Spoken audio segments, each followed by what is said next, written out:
Bismillahirrahmanirrahim. Assalamualaikum warahmatullahi wabarakatuh. Melihat kasus Habib Bahar saat ini, kami menilai kalau Indonesia sebenarnya masih belum benar-benar merdeka, masih berperang gitu. Kok bisa ya? Bersama saya Yusuf, Bersama saya Bedil. mari kita bedah. Jadi, pada zaman penjajahan dulu, kita tidak hanya beledar-beledur, jelegar-jelegur perangnya gitu. Ada perang jenis lain. Dan sebenarnya kita saat ini mengalaminya. Apa aja? Yang pertama, Penista agama. kan kemarin kita lihat bagaimana Bapak Ade Armando yang muslim, ngakunya muslim, tapi tidak mau mengakui syariah. Hal ini sebenarnya pernah terjadi dulu di abad ke-18. Namanya Ahmad Mutamakin. Dia mengabaikan syariat dan mengajarkan ilmu hakikat kepada orang-orang. Hal ini akhirnya menyebabkan para ulama yang ada di Pulau Jawa melakukan protes terhadap apa yang didakwahkan oleh Ahmad Mutamakin. Sayangnya, raja pada saat itu menolak untuk menindak Ahmad Mutamakin. Ya untung aja, beda dengan di zaman sekarang. Setelah didatangi oleh beberapa ulama dan dijelaskan beberapa kali, akhirnya Ahmad Mutamakin walaupun tidak ditangkap tapi dilarang untuk melakukan dakwahnya kembali dan diberikan peringatan keras.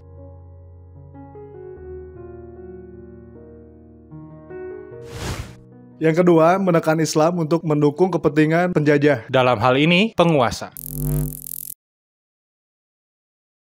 Jadi di zaman dulu, kalau misalkan ada orang pergi haji, dia nantinya ada kemungkinan akan menjadi penentang pemerintah. Oleh karena itu, pemerintah menghalangi rakyatnya untuk pergi haji. Jadi pada bulan Desember tahun 1930, Surat Kabar Suara Umum memberitakan kalau Orang-orang yang dibuang ke Digul lebih mulia daripada orang-orang yang naik haji. Karena orang yang naik haji menyembah berhala Arab, serta menganjurkan umat Islam untuk pergi ke Demak saja daripada ke Mekah. penggunaan media massa untuk memuluskan kebijakan-kebijakan para penjajah, ya kira-kira dilakukan juga di zaman sekarang. Ya sama zaman sekarang juga kan, media massa tuh dijadikan alat untuk politik ya. Kita lihat saja banyak contoh-contohnya ya. Kayak yang mengkritik pemerintah itu disebut makar, terus yang terkait dengan umat Islam aja pasti kebanyakan radikal ataupun ya negatif lah. Beda dengan di sebelah gitu ya.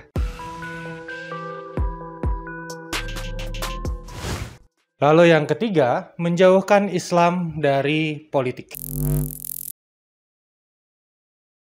Namanya Snok Hurgronje. Ya, tokoh tersebut merupakan tokoh yang merumuskan untuk memisahkan Islam dengan politik dengan memilahnya menjadi dua bagian, yakni Islam religius dan Islam politik. Ya kita lihat kemarin saat Pilgub Jakarta atau pas Pilpres, pada saat umat Islam semuanya berusaha untuk menyatukan suaranya, para penguasa dengan keras mengatakan jangan menyatukan Islam dan politik. Dan ini dilakukan di masa yang lalu juga.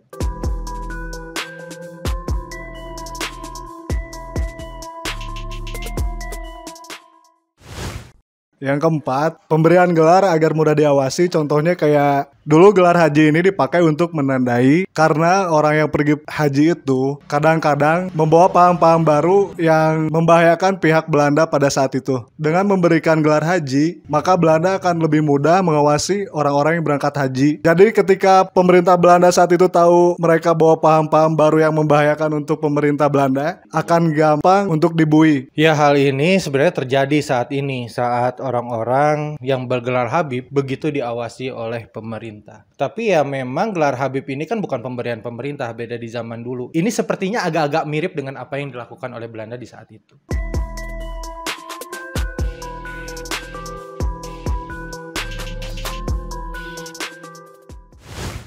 Yang kelima, orang-orang yang membela negara disebut radikal.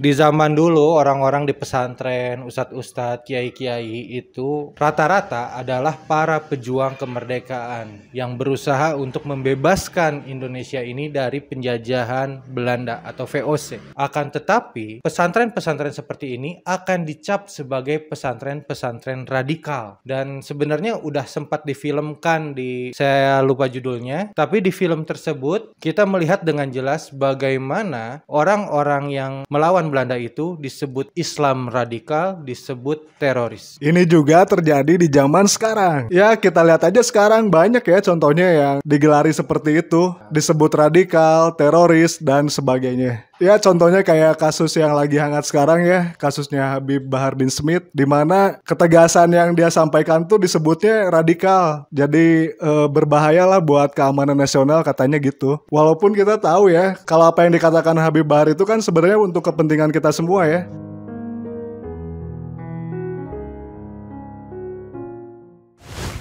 Yang keenam, memelihara antek-antek. Ya, antek-antek ini sebenarnya orang Indonesia yang memihak kepada Belanda, yang memihak kepada VOC. Dan orang-orang seperti ini dimakmurkan dan dipelihara oleh para penjajah atau pemerintah saat itu. Ya, contohnya pada saat itu kan Pangeran Diponegoro itu kan berjuang melawan antek-antek Belanda ya, yang notabene kan rakyat Indonesia asli gitu. Malah sebagian saudaranya sendiri. Selain itu juga untuk menguatkan posisi para penjajah saat itu, didirikanlah KNIL sekitar di tahun 1800-an. Dan ini tuh kayak polisi di zaman dulu yang dibentuk oleh Belanda, yang tugasnya adalah mengawasi pergerakan pribumi. Jadi walaupun beberapa jebolan KNIL akhirnya ada yang menjadi pejuang kemerdekaan, tapi pada dasarnya KNIL ini dibuat untuk melanggengkan Belanda. Jadi saat ada pergerakan-pergerakan kecil di antara pribumi bisa langsung terdeteksi oleh KNIL ini. Jadi dari tanda-tanda ini kita bisa menyimpulkan kalau zaman sekarang kita sedang berperang juga. Walaupun di zaman dulu ada jeger-jegum-jegum jegerer gitu, zaman sekarang nggak ada. Jadi zaman sekarang yang ada adalah perang pemikiran, Ghazul Fikr. Perang pemikiran itu ya dimana sekarang media sosial adalah sebagai alat ya yang biasa digunakan untuk kepentingan-kepentingan golongan ataupun perorangan ya. Seperti saat kita lihat bagaimana LGBT ini begitu digaungkan di media sosial agar anak-anak muda zaman sekarang mewajarkan perilaku LGBT tersebut, menerima perbuatan LGBT tersebut. Dan tugas kita sebagai umat Islam adalah mengcounter hal tersebut dengan cara yang kita lakukan sekarang gitu ya, menepis hoax dan memberitakan yang benar gitu. Dan kita mengkritik mereka, meluruskan pandangan-pandangan negatif mereka, walaupun pada akhirnya mereka emosi berat, merasa dilecehkan, merasa tidak diterima dan lain sebagainya. Padahal ya inilah perang pemikiran. Jika kamu berada di jalan Allah, maka berlarilah. Jika bagimu itu sulit, maka berlari pelanlah. Jika kamu lelah, maka berjalanlah. Dan jika kamu tidak sanggup, maka merangkaklah. Tapi jangan pernah kamu kembali atau berhenti.